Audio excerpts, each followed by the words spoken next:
L-elezzjoni għall-Kunsilli lokali li se ssir is-sena ddieħla u l-bżonn ta' iktar finanzi għall-Kunsilli lokali kienu fil-qofol tad-diskorsi ta' numru ta' kunsilliera li ndirizzaw il-Kunsill Ġenerali. Efrem Buttigieg, kunsillier fil-Kunsill Lokali tal-Ħamrun, fakkar li kien il-Partit Nazzjonalista li wellet, sostna u emmen fil-Kunsilli lokali b'konvinzjoni u mhux b'konvenjenza. Ilejn Kamilleri Xkembri, kunsilliera fil-Kunsill Lokali ta' Ħalluqa, sostniet li l-Kunsilli lokali għandu jkollhom aktar mezzi u awtorità biex jgħinu l-residenti. Chris Mikallef, il-Viċi Sindku fil-Kunsill Lokali tal-Belt Valletta, staqsa kemm il-Kunsilli lokali qed jingħataw l-għodda u l-finanzi meħtieġa biex ikunu tal-aqwa servizz għar-residenti. Julian Borg, kunsillier fil-Kunsill Lokali tas-Siġġiewi, tkellem dwar il-pilastru amministrattiv u dak finanzjarju li huma essenzjali biex kunsill lokali jaħdem b'mod effiċjenti. Alena Bella Wedge, kunsillier fil-Kunsill Lokali tal-Imsida, saħaq fuq l-ħtieġa li kulħadd joħroġ jivvota u fakkar il-Partit Nazzjonalista ma rebaħx l-elezzjonijiet tal-Kunsilli lokali fl-Imsida għal 17 vot. Jeremy Cardona, kunsillier fil-Kunsill Lokali tal-Gżira, saħaq fuq l-importanza tal-partiċipazzjoni taż-żgħażagħ fil-politika biex jassiguraw il-kisbiet li jagħmel pajjiżna ta' gvernijiet nazzjonalisti. Antoine Attard, kunsillier fil-Kunsill Lokali ta' Birkirkara, fakkar fil-weda ta' Joseph Muscat li wettaq proġett ta' 700 miljun euro għal manutenzjoni tat-toroq. Charles Minority Leader fl-Imsida appella lill-elettorat biex f'elezzjonijiet tas-sena ddieħla l-Imsida taġdinata lura lill-Kunsill immexxi mill-Partit Nazzjonalista. Tyler Kassar, kandidat ġdid tal-Kunsill Lokali ta' Swieqi, appella biex iż-żgħażagħ ikomplu jkunu l-leħen ta' ideat ġodda fih dan il-Partit Nazzjonalista. Dorian Xiberras, Viċi Sindku fil-Kunsill Lokali tal-Iklin, qal li b'deċiżjoni viżjonarja tiegħu li waqaf il-Kunsilli, il-Partit Nazzjonalista wera kemm huwa l-Partit ta' Demokrazija. Justin Fenech, il-Viċi Sindku fil-Kunsill Lokali ta' Swieqi, semma 3 karatteristiċi li għandu jkollhom il-Kunsilli Lokali: il-flus, ir-rikonoxximent mill-Gvern u l-poter tal-infurzar. Marilyn Samut, kandidata ġdida għall-Kunsill Lokali ta' Żurrieq, appellat biex iż-żgħażagħ jipparteċipaw aktar fl-elezzjonijiet tal-Kunsilli Lokali sabiex jagħtu kontribut lejn il-lokalità tagħhom. Wayne Hewitt, Minority Leader fil-Kunsill Lokali tal-Gżira, wassal il-karba tal-Gżirjani li qed jesperjenzaw inkonvenjenti kbar bil-proġetti tal-kostruzzjoni li jinsabu għaddejjin fil-lokalità tal-Gżira.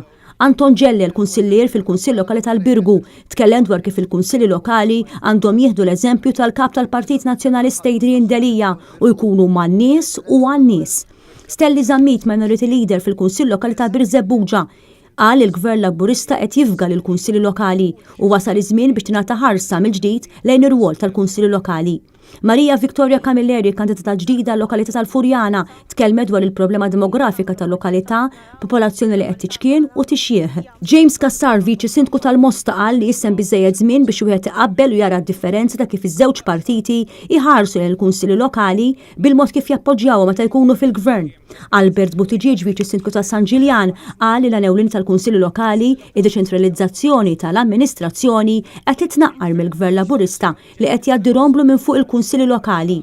Etienne Bonello Dupuy, Sindku ta' San Ġwan, tkellem dwar l-importanza tal-partiċipazzjoni fil-ħajja pubblika u esprima l-ottimizmu għall-partiċipazzjoni taż-żgħażagħ. Elaine Kakija, kandidat ġdid tas-Siġġiewi, tkellmet dwar il-ħidma tal-Kunsill Lokali tal-lokalità immexxi mill-Partit Nazzjonalista li wettaq diversi proġetti bris ir-residenti. Martina Brancaleone, kunsilliera f'Ħalqormi, qalet li hija gburija li għażet il-Partit Nazzjonalista u apprezzat li sabet partit li fetaħ il-bibien beraħ mhux biss lilha iżda liż-żgħażagħ kollha. Mariana Bela, chairperson tal-Kumitat Amministrattiv tal-Madlena, qalet li fl-aħħar snin id-devoluzzjoni dgħajfet kemm fil-konfront tal-Kunsilli lokali u aktar li 16 il-Kumitat Amministrattiv mifruxa madwar il-Gżejjer Maltin.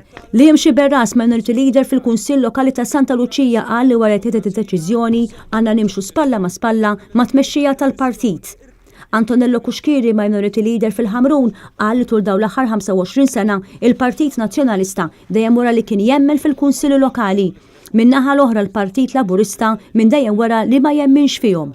James Aronellul, Minority Leader fil-Furjana, tkellem dwar kif il-lokalità qed titlef l-identità tagħha u tkellem ukoll dwar it-tiġdid li qed isir fih dan il-Partit Nazzjonalista bit-tmexxija ta' Adrian Delija. Ralph Pooley, Minority Leader f'ħal Ormi, qal il-Kunsilli Lokali qed jiffaċċjaw sfidi ġodda. Min-naħa tiegħu il-Partit Nazzjonalista qed iħejji biex joffri l-aqwa kandidati u policies għall-elezzjoni tas-sena d-dieħla. Tony Kirkop, sindku ta' Taslima, apprezza l-entużjażmu u l-parteċipazzjoni taż-żgħażagħ li qed juri min ġdid fil-Partit Nazzjonalista. Huwa fakkar kif il-Kunsill tal-lokalità kien fil-mira tal-Gvern Laburista li waqqaf għal kollox l-iskemi għall-parkeġġ f'Taslima. Wasanna f'sitwazzjoni li kważi